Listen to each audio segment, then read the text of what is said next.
that saying that earth had no fury like a woman scorned? That's exactly what played out in this case. This is the case of Betty Broderick that happened in 1989.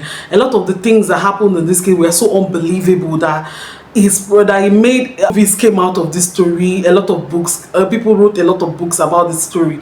So let's just dive into it. And if this is your first time of seeing me, welcome to my channel. My name is Linda Camara and you're on Crime Stories with Linda. And this is a returning viewer, welcome back to my channel. Please don't forget to subscribe and like this video. Thank you very much. So Betty Broderick was born on 7th of November 1947. She was born into a very strict Catholic family that had very strict family values. So she grew up, she was trained to be a good wife to her husband, and that was what she was. And she met Dan Broderick in 1985 at a house party. So she went to party in Notre Dame University, and that was where she met Dan. And when she met Dan, Dan was a very geeky, funny guy. He wrote down MDA, meaning medical doctor almost. So Betty was like, what does that mean? What does MDA mean? He said it means medical doctor almost. And both of them laughed and they started communicating. At first, Betty was not really keen on dating Dan, but Dan really persisted and get her into a relationship with him, and anything that Betty tells Dan would do for her. I know he was trying to woo her, and at the end of the day they agreed and both of them had their relationship. Then Dan was in Cornell University where he was studying medicine.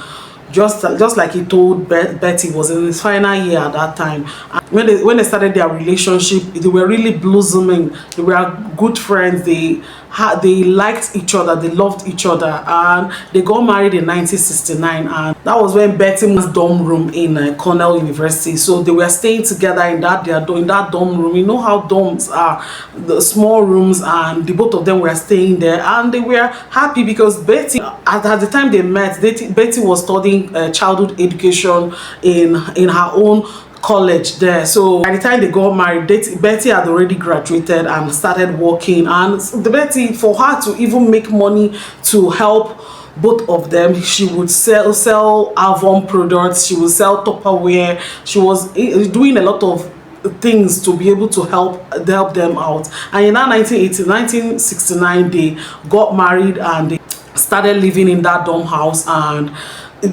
by the time they came back from their honeymoon, Betty was already pregnant, and they had their baby in that place, and they were still staying in that dorm room. They didn't have anything to they didn't have any much property. They didn't have much things, to the extent that when they had their baby Kimberly, they were, instead of buying a baby cot or buying like somewhere that their baby can stay, they were putting their baby on. They arranged the top dorm room of the dorm room table. That was where they were placing their baby, trying to like manage, and you know, as a young couple. So they were doing all of that. Betty was already working, and Dan, when he finished his school, when he concluded his schooling in 1970, instead of him to go out and like get a job and help Betty out, no, he didn't do that. He told Betty that he would want to go back to school to study law. Betty was like, wow, okay. So she took up the project of helping the family. So Dan went back to school. He went to Harvard and studied law. And during that time, both of them were still like buddy, husband and wife, lovey, you know, all of them. When Dan graduated 3 years later, even before Dan graduated, they already had 2 children. They had Lee in 1971 and had their first daughter in 1970. They were already like a full-fledged family, still living in that dorm room. They had moved out, and Dan had started studying in Harvard, and Betty was still there, trying to take care of her children and taking care of Dan as well, because she supports Dan with her own the proceeds or whatever she gets from her job. So they were really living happily. And then when Dan graduated, he started working in biggest law firms in San Diego. Betty was so happy, at least that now that things will start becoming better for them. And it really was, because Dan, having that medical degree plus the law degree, gave him a lot of options. It really made him stand out, and that was what he wanted, and he got that. So working in that big law firm, he was well known as a good lawyer, and their life started changing. They bought their first house, they moved out, they had their cars, they were even going on first class trips and going on vacations. They were really having a better life when Dan started working, and things were really going on good for them. And so as at 1979, Betty had their last child, and that was when he moved away from his former law firm, and then opened a small law firm for himself, and started practicing as a medical malpractice lawyer. So he was really bringing in the cash, and they were living a very good life, and life was good for them with their 4 children.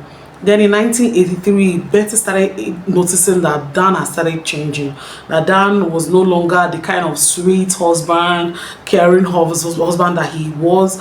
He would go to work and he would not come back home on time, and different little things that she was noticing about Dan. And plus her friends too would tell her that they saw Dan here, that a blonde lady and all of that. And that, as at that 1983, had met Linda Kolkena in 1982, because they were working in the same office building. Even before that time, Linda was an air hostess, so in Delta Airlines, and she was fired from that work because of unpleasant behavior. And when she left there, she started working in Dan's office building, and that was where they met and their relationship started.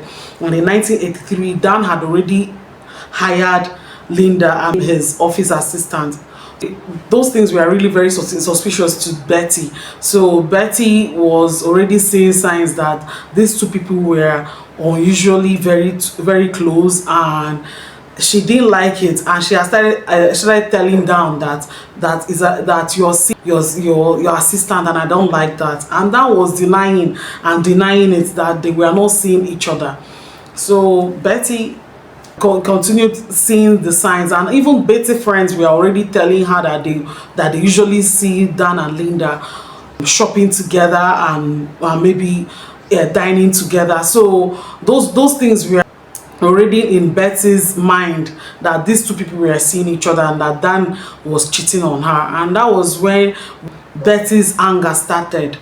So on Dan's birthday, Betty decided to surprise him at the office, to bring in food, and so that both of them can eat together and celebrate his birthday. But when she got to his office, she found out that Dan was not on seat and Linda was not there too. So she was when their co-workers told her that they went out together. So she stayed there she came there around 11 a.m. and she stayed there till 5 p.m. in the evening, and she didn't see them. None of them came back, and that really made Betty very furious. And when Betty got home, she brought out Dan's clothes, all of Dan's good clothes, and set them on fire. So when Dan came home, he was shouting that why did you do that? Why are you always angry? That. Both of them were really exchanging words. Betty told Dan that she knows that he's cheating on her, but Dan was still denying it. And in 1985, Dan eventually came out to Betty and told Betty that he's dating Linda and that he wants a divorce. Betty really was against it, that she had fought for this family. She has done a lot. She has suffered a lot to help set this family up. Why is Linda coming in to come and eat the rewards of her labor? So, but Dan was adamant, and he left the house, and Betty, the whole things scattered. That was where the whole fight started, and both of them it was a very messy divorce. And being that Dan was a well-known lawyer in that San Diego area, so no lawyer wanted to really defend Betty, so Betty could not get a good lawyer. She was defending herself, and Dan was able to like get a lot of lawyers, good lawyers, to defend him. Even the judge knows Dan, everyone knows Dan. They are already socialites in that community. People already know, they are in fact the elites, because they already have that wealth, they have the fame, everything. Betty couldn't get anyone to defend her, so Dan was able to like cheat her out of a lot of things. He was able to like get full custody of their kids, was able to get their homes and everything. Betty basically didn't have any access to their family accounts. It was only Dan only agreed to be paying her $12,500 every month, which is a lot. In that 1980, in the 1980s, $12,500 is a very huge amount of money. He agreed that that is what he would be paying Betty every month. Then Betty was so angry, as at this time Betty was still with her children. So Betty, in her pettiness, took her children and started dropping them one by one, dropping them off to a porch one by one. She would bring this person today, drop him, and bring the next person tomorrow and drop him off. You know, that was what she was doing, and she was thinking that dropping off those kids would make them feel the impact of what she was doing as a mother in life. That, okay, since you said they are not going to be in my life anymore, okay, take these kids so that you will see all the things I'm doing, that I'm the one that did all of this for you to be able to get to where you are now. So she thought that to make Dan like rethink and maybe like come back to her, you have a fair divorce or something like that, but they didn't really go the way she wanted it. So as she dropped off all her on Dan's porch, Dan just took all of those children, and that was why he was able to present in court. Betty abandoned those children for him. So that was one of the reasons why they were granted to Dan. So, and then Betty didn't get any, in fact it was full custody to Dan. So Betty just gets visitation rights anytime that Dan wants. So these things were really out of it for Betty. Betty couldn't really function well. Her children were taken, her home was taken, everything that she has struggled for, everything that she has worked for were taken from her. So it was a very huge fight. So she would drop different voice messages for Dan, very nasty voice messages. She would curse him out, she would say different things, not minding that her children maybe even be listening to those messages. Having dinner in the evening, that would be when Betty's voice message would come in, and the children would listen to it. A lot of curse words, he would curse Dan, you know, all of that. That each time Betty curses Dan, or each time Betty visits the house without Dan's knowledge, Dan had already gone to court to arrange that he would be able to remove like $250, $500, $1,000, depending on the offense that Betty commits. If Betty visits the house without his knowledge, he will remove $1,000 from Betty's monthly money. If Betty curses him out on the telephone, he would remove some money from Betty's allowance. So even there are some months that Betty will not be able to get 1 cent from those money, from that $12,500. Some months even Betty will be the one owing Dan. So but she never really like get that money.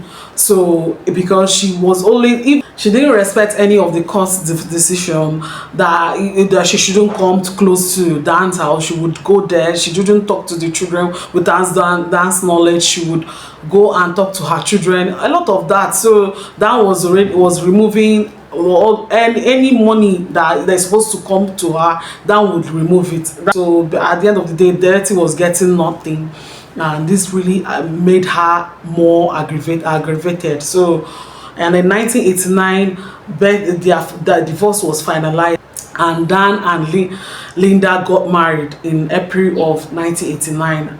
So during their wedding, even Linda was like telling Dan that he should wear a bullet vest, so that even if Betty comes to the wedding and shoots him, he'll be able to survive. That she's thinking that she is afraid that Betty will come to the wedding and disrupt the activity. So, but they were surprised that Betty didn't come to their wedding. Betty was not there.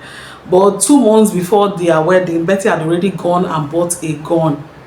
Had gone and bought a gun and was even training in going to gun range to go and train on how to shoot guns. Betty also said that Linda was sending her pamphlets on how to lose weight and the kind of creams that she would rub to make her face better. And it really made her more angry. After their marriage, when Betty found out that Dan had already sold their former house in Jolla, Betty was mad.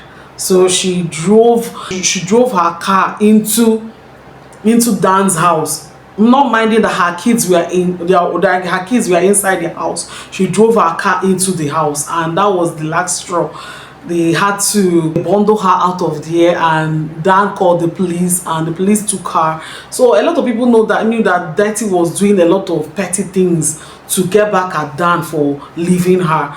And she was saying that she was not really doing all of that to get Dan to come back to her, that she was doing those things to be able to like get her children, for them to also leave her alone, that the divorce should be fair. It's to share the house together. Their wealth, they are supposed to share it into two for both her and Dan. But that was what happened, that she was cheated out of a lot of things that she was supposed to get from that marriage, that she didn't want any trouble, that she just wanted everything to be solved fairly, and her children, even if they are supposed to, that Dan is supposed to get her children, at least you will have the visitation rights, or at least it will be 50-50. Their children were not even asked during the court hearings. Their children were not asked if you would want to stay with your mom or if you want to stay with your dad. None of them were asked about that, and the judge just made that decision that Dan should take full custody of those children. There should be equal custody between the two of them. She could have been able to at least to co-parent with Dan in peace. But that was not the case. Dan wanted everything, both the children, both his wealth and everything, wanted everything to himself, not minding that Betty spent a lot of money, that Betty was majorly part of the reason why he was able to get to where he is. So he didn't mind all of that. He was just trying to like get everything to himself, and that really didn't go well with Betty. And all of those things that was happening, it was really pushing Betty to the wall. Betty would go and take her children. She doesn't mind anything that the court said that she should not come to the house. She didn't mind all of that. She would go there, take her kids. It was said that sometimes Linda and Dan would go for vacations, and they would leave the children with their nanny, and the nanny would not have enough things to give to the children. In one of those cases, the nanny had to call Betty, and when Betty came there to like assist the nanny and give the nanny some money and help her children, when Dan came back, he was really livid, and he also took part of Betty's money because he took part of her allowance. Because of that, they didn't really give her a chance to really be at peace with anything with what happened. They were really trying to like destroy any form of happiness that she would ever have, that kind of thing. And it made Betty angry, and Dan would gaslight Betty and do different things to her while still coming out as a very good person. And when Betty reacts the way she can, she will be termed as a woman's scorned. She will be termed, in fact, she was known in her community as Angry Betty. So Betty was known as an angry woman. And on November 5th, 1989, 7 months after their wedding, weeks before then, Betty had already collected the key to the house from Kim, her daughter. She used that key to access Dan and Linda's house on November 5th, 1989. On around 5:30 in the morning, she was able to open their door. She gained access into the house and shot Linda 2 times on the head and on the chest. Then she shot Dan on the back, and Dan was trying to take the telephone and call the police, and Betty shot him at the back. And before then, she had already shot 2 rounds. So the gun had like 5 bullets in it, and she shot 2 on the dresser and on the wall. Then she shoot 2 into Linda and 1 on Dan. So already died. She died instantly, and Dan was still out. He was still alive 20 minutes after the shooting. Then Betty snatched the phone from the wall and ran out of the house. So Dan could not call the police. When Betty ran out, she was able to go to a phone booth and called her daughter Lee. And Lee and her boyfriend, they told Betty to call the police, that she should just call the police and tell them what she did. She called the police, and the police went to the house, and also they arrested Betty. They saw the crime scene. It was very, very bad. So they were able to pick up Betty, arrested her, and during the questioning, Betty was saying that it was because of all the things that they did to her, that was why she did what she did, and that they did not leave her alone, that they were always taunting her by sending her mails on how to get better mail. That even the day that she committed this crime, the day before that day, on the evening of the 4th of November, that she received a mail from them. That was why she did what she did, that she just wanted them to leave her alone. That was why she killed him. And people were saying that Betty was jealous, that was why she killed her husband and his wife. When the case was tried in 1990, there was a mistrial.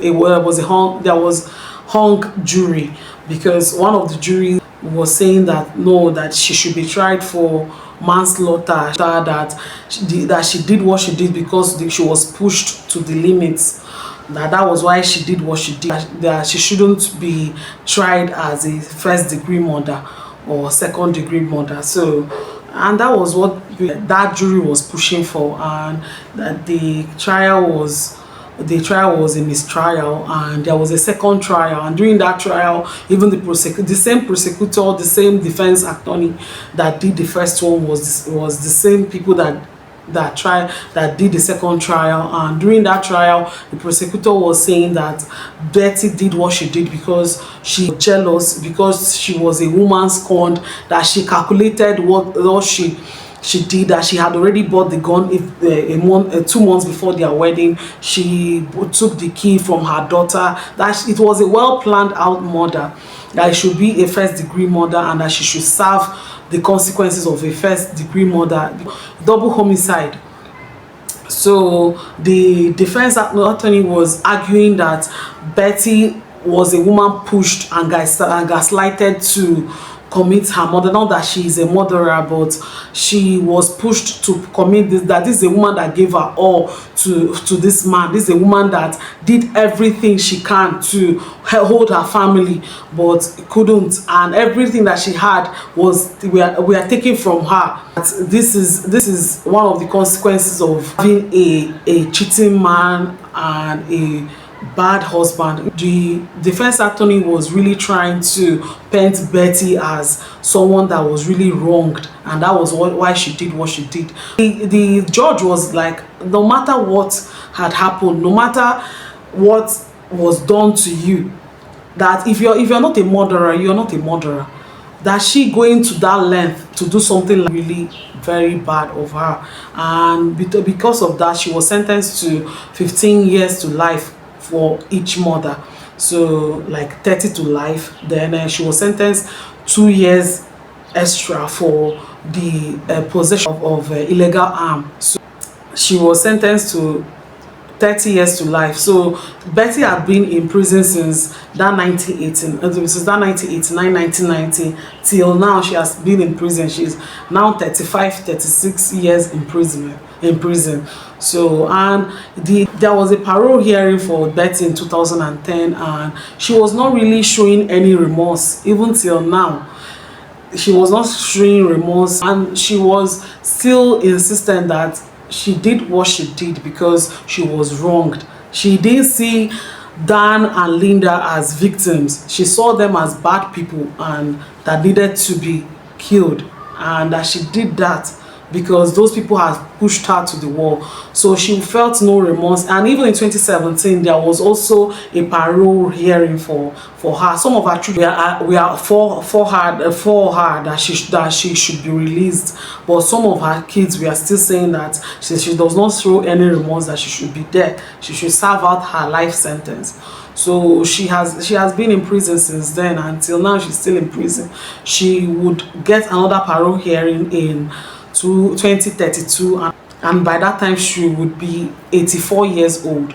She has spent almost half of her life in prison now. So this is a very, very devastating case. And Linda was 28 years old when this thing happened, and Dan was 17 days shy of his 45th birthday. So this was just a very devastating case. I really feel some pity for Betty because of what she had to go through from those people.